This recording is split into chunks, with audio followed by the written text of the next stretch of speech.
Hello, everyone, and welcome to Battle of the Beast Transformation Takedown, episode number 21. I'm Adam, and today we got two more beasts fighting out for a spot in round 3. This is the second to last battle of round 2, and for once, we don't have a Series 10 beast fighting in this round. So, because all the Series 10 beasts have already fought. And, spoiler alert by the way, all of them are through to the next round. This honestly, I find this hilarious. It wasn't my intention to have the Series 10 Bs fight back-to-back battles, but it's hilarious that they did. And this is actually 6 battles in a row where there's Series 10 Bs that fought in a battle. Because Tecton was the last fight of round 1, and straight into round 2 with Doomskull's victory, Shamani's victory, Lustle's victory, Tecton's second victory, and Noctilla's victory. At least Series 10 finally has a break, but damn, they're dominating this tournament. If the winner of this tournament is from Series 10, it wouldn't surprise me at this point. But there is another front runner for this tournament as well, who is actually fighting today.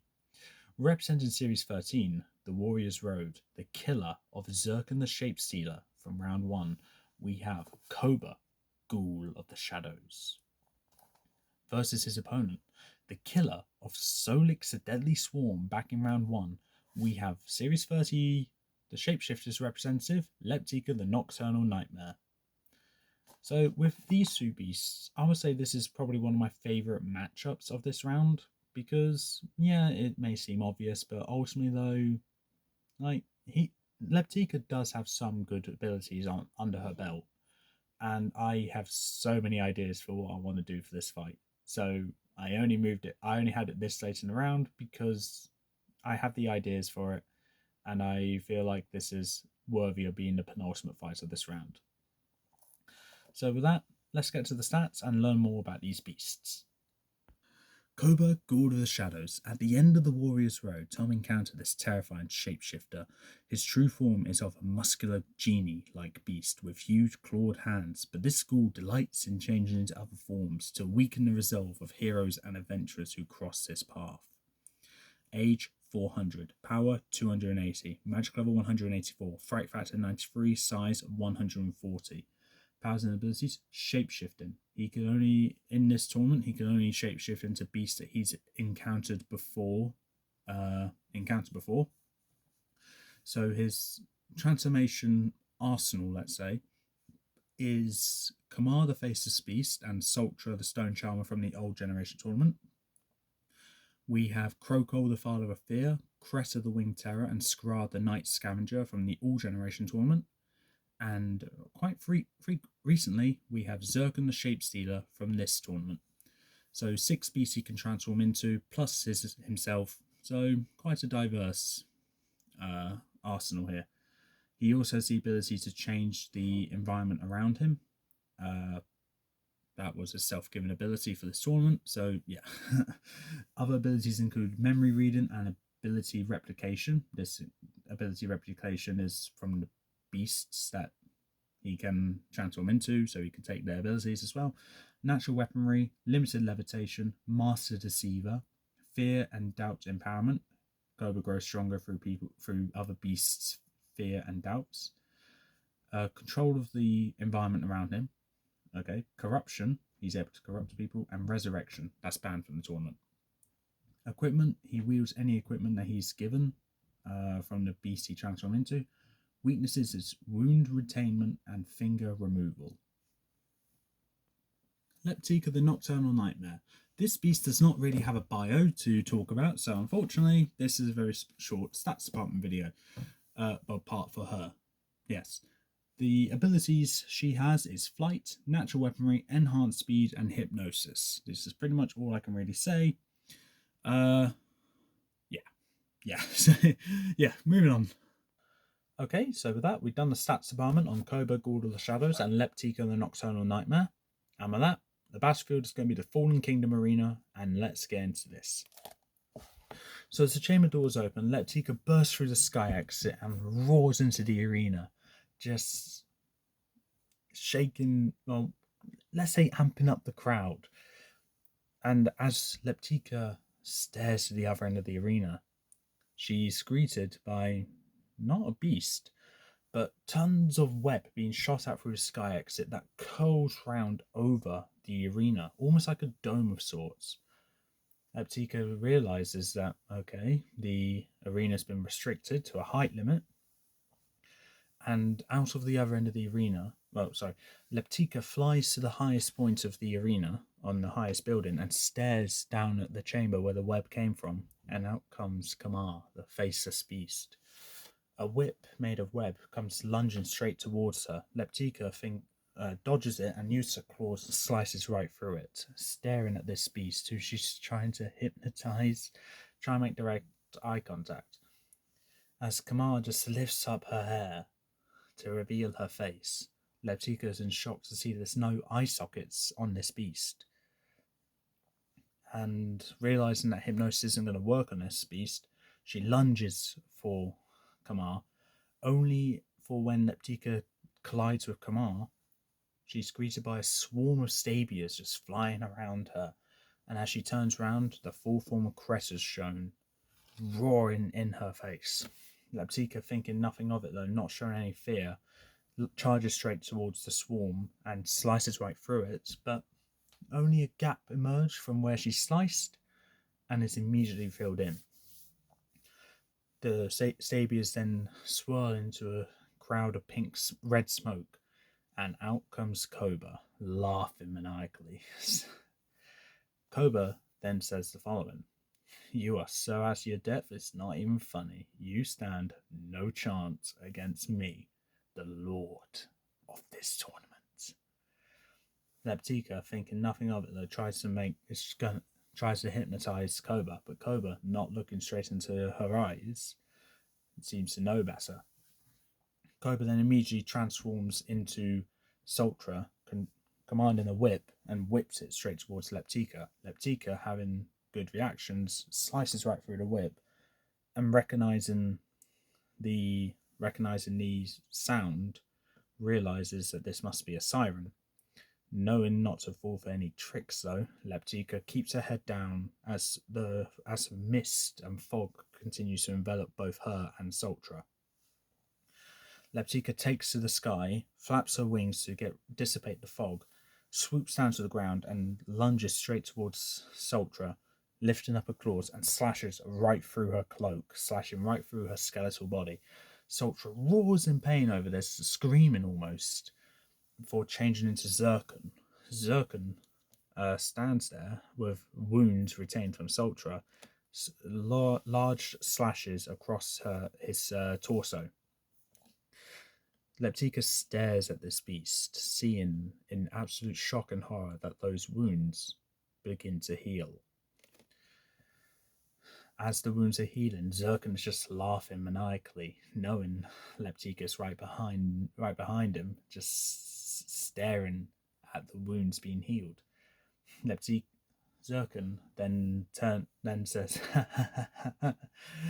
"Get snuck upon," and instantly jumps forward, crawling on all fours towards Leptika. Leptika, in absolute horror, flies back to a safe distance as Zircon, still crawling, starts crawling up the walls towards Leptika. Leptika gets to a safe distance as high as she can without hitting the web, as Zircon is now up on the top of the sky exit from Koba's side of the arena, staring right at Leptika with an almost possessed kind of look in his eyes. Leptika, completely terrified at this point from this sudden erratic movement from a beast that she didn't expect, just stares in shock, wondering what to do, before Zircon's body starts bubbling up, becoming bigger and bigger, and suddenly Kroko appears. Kroko stares at Leptika with that same maniacal look before raising up both hands and shooting goo straight towards Leptika. Leptika, not falling for it, dodges it, swoops down to the ground to charge towards Kroko.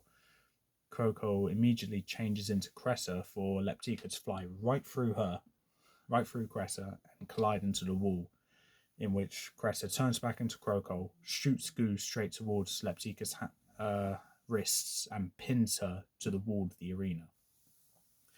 Leptika staring at Kroko, being pinned against the arena by the wrists and by the ankles. She can't move at all. She tries to engage some hypnosis, but Kroko puts his hand over Leptika's eyes and says, "You're not going to try and get rid of me that easily, are you?" Before digging his claws right into Leptika's head. Leptika screeches in pain over this. But what Kroko does is immediately turn into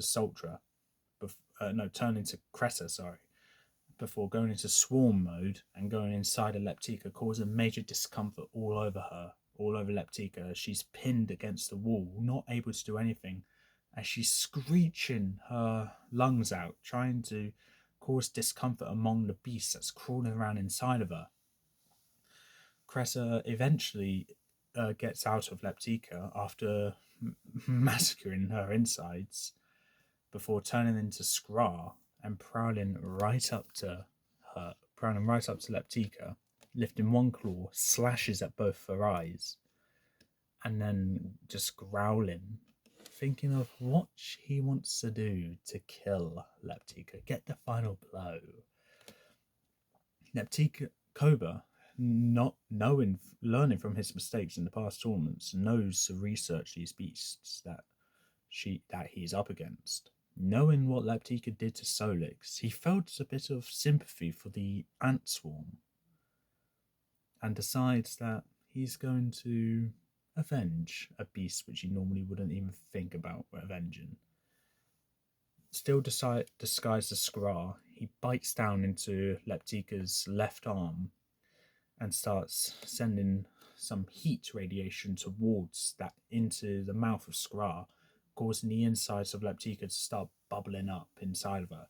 Leptika's roaring in pain from the insane heat that's been flown through her veins, before Skra immediately explodes into a purple ball of flames, immediately engulfing Leptika. Leptika's screeches instantly die out, but right when the flames disappear and Skra's change back into Koba, Leptika can be heard faintly gasping for air. Koba looks into Leptika's eyes, seeing the life draining from her, knowing that Leptika doesn't even have the energy to even hypnotize her anymore. Koba pulls up one clawed finger, up to her neck, tilts the head up towards him, and says, "I am number one, and I will look forward to using your abilities to my benefit." Before using that claw, slicing her neck open, and using his hand, plunges it right into the neck and pulls out the vocal cords to her neck, where the gasping immediately ceases and the light or life in Leptika's eyes fades to nothing. Koba then retreats back to his chamber, laughing maniacally the whole time. Laughing maniacally the whole time before the chamber doors close, sealing Koba in until the next round. So that Koba's won, Leptika's lost. If you think Leptika should have won, please comment below. I think about how my word's final and Koba's moving on to the next round. Right, being honest, there was no chance Leptika was going to win this fight. And I'm aware Leptika could have had a better chance, but Koba is a very strong beast. He has the ability to turn into beasts that can absorb attacks or take an attack very well. And now with Leptika in Koba's arsenal to transform into, he's just even more of a threat than he is now. I really couldn't see a way in which Leptika could win. And whilst, trust me, I would love to see Leptika do well in this tournament, unfortunately round 2 is the best she's going to get, especially if her opponent is none other than the Ghoul of the Shadows. Right, so multiple things. I may or may not have made a reference to an indie animated show called Murder Drones in that fight, which I thought was, not necessary, but I thought was brilliant to really show the creepiness that is Koba when he's disguised as Zircon. Because ultimately Koba and Zircon have the same abilities except for the wall crawling and healing abilities which Zircon has. The healing properties instantly counteracts Koba's healing wound retainment. So that means Koba now officially has one weakness when he's in his true form. Just needs to transform into a Zerka before he changes into Koba. But I think my plan for this fight did go exactly how I planned for it to, because this was a one-sided fight, and I knew it was. But to try and make it entertaining is just seeing the glee that Koba has when he's fighting, and I think it was done well. If other people don't think it's done well, that's fine. But I dropped a reference to murder drones in there completely. Okay, probably intentional, but I couldn't resist. Okay, I just finished watching the series for the second time, and it's honestly incredible. So yeah. So with that, Koba's moving on to the next round, and with that, that's all for this time. If you like what you saw, leave a like, leave a comment, don't forget to subscribe, and I'll see you in the next battle, which is the final battle of round 2, where revenge is a dish best served hot. Till then, peace out.